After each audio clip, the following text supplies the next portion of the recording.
You know how I got land? I was homeless. And I used to fish all the time. I wasn't fishing playing, I was fishing catching fish because I drive to a rest area because I kept charcoal in my trunk. And when I got to them little grills on the side of the rest area, I'd take my charcoal and I'd fry my fish. But I was always fishing somewhere illegally because I ain't own no lake or nothing. And I catch a string of bass, probably get 6, 7 on there. Hey, what are you doing over here? Get away, get out of here. I pull my string up. Hey, them fish don't belong to you.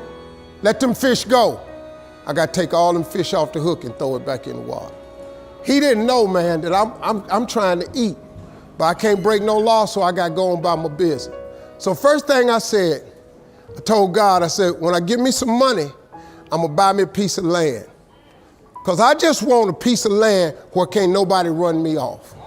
I just want something I can stand on. This here piece belonged to me. So this how I did it. I was reading something one day and I said, man, how much land is on earth? So I looked it up. It's a little over 36 billion acres of land on earth. At the time, it was between 5 and 6 billion people on earth. It's a little over 8 billion now. So I did a little hood math. I said to myself, if it's 36 billion acres of land and it's 6 billion people, just to me, everybody ought to have 6 acres of land. It was a scripture my mom used to tell me about all the time. She said, you have not because you ask not. So guess what I started asking for? 6 acres of land. Just wanted 6. So I messed around and got my first piece of money. I got me a check for about $115,000. So first thing I did, went to Dallas, Texas, said I'm gonna buy me some land. I found a piece of land, I thought it was perfect. Had a fishing lake at the end of it, because I love to fish. I said, man, this piece I'm gonna buy right here. Let me talk to somebody. I was with a real estate agent. I said, how much is this? He says, $250,000. I can't afford this. I said, I got about 115. He said, I don't think you're gonna be able to get it for that, but I'll make a call. So he called the guy. The guy said he would take 115 now and I could pay him the rest later. And before I did it, I said, hey man, let me ask you something. How much land is that? He said, oh, that's 6 acres. It was 6 acres. I got ready to sign it up. The real estate agent said, Mr. Harvey, before you sign that, I want you to think about it. I want to show you something else. So he took me over to this dude's house. I never met this guy. He came outside, he's a hillbilly. He's just country. You know, I was a little nervous. Me and hillbillies don't really, we don't normally work that good together. His name was Jerry Campbell. Turned out to be one of the nicest men I ever met. I misjudged the man. He talked to me, he said, I want to show you something. And I go over there and I couldn't believe it, man. It had rolling hills on it. It had 4 lakes on it, fishing ponds. I said, man, look at this right here. How many acres is this, man? He said, 16 acres. I said, man, I can't afford nothing like that. He said, well, hold on, I'm in a tide right now. How much you got? I said, well, I was gonna do this other piece of land. I got 115 I'm gonna pay now. And if you give me a year to pay out the rest of it, I could buy it from you like that. He said, tomorrow morning, if you bring me a $115,000 check, I'm gonna give you this land. So I got the 16 acres of land the next day.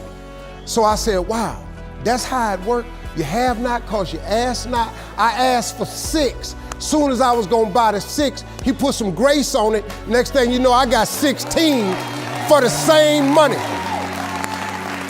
So I got to thinking, I got a couple partners in Cleveland that's locked up. They not getting out of prison. So I asked God, could I have a 6?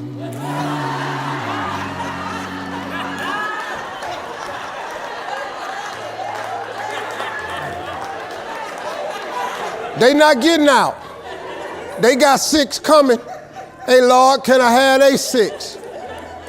So you know what he did? Some land opened up next to it. I bought 18 more acres. I bought it. So I went back up to Cleveland. I was hanging out one day.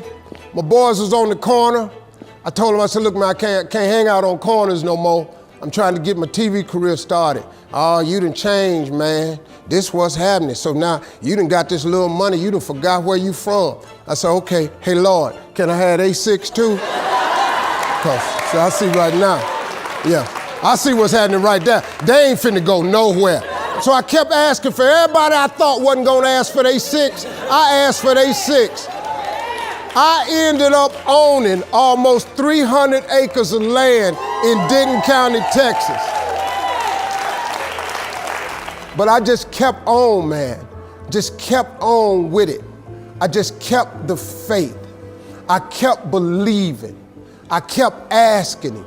I kept wanting. God got great life for you, man. But you're gonna have to ask for it. And when you ask for it, you're gonna have to believe it. After you believe it, you gotta put your work in. Now, if you don't wanna do the work that it takes to be successful, this man with his success, if you knew how hard he worked, if you knew the hours he put in, the hours his daddy put in, if you knew what it really took, it's daunting. It's days, man, where you go, whoa, what is this I'm trying to do? But you got to hang in there. See, getting what you want is up to you. How you get there, that's up to God. See, the problem with you is you trying to figure out how to do something. Listen to this. The how-to ain't none of your business. The Bible don't tell you to figure nothing out. It say ask, believe, and receive. Now, see, you keep going down these churches, they keep telling you this, but you ain't listening. I'm asking you to listen. You can turn your life around if you change your attitude. You change your attitude, you change your altitude. Stop sitting in here with a life of mediocrity when that ain't what God created you for. Now, you might not want this life. You might not want what it takes to get here. But if you want this life, you got to put in your work. You got to put it in, you got to stay prayerful, you got to never give up, you got to talk God every day. Now, if that ain't what you want to do, then good luck. You keep doing what you've been doing, you're going to keep getting what you've been getting. I would try something else if I was y'all. I appreciate y'all coming. Thank y'all very much. Cashflow Academia offers a personal development course that is not just a collection of lessons, it's a roadmap to help you rediscover your passions, set meaningful goals, and cultivate the skills needed to achieve them. Join us on this transformative journey. Invest in yourself, because you are worth the investment. Visit our website, sign up for our course, and let's embark on a path of personal development together. Remember, the journey to unlocking your potential begins with a single step. Take that step today, and let's build a brighter, more fulfilling future together.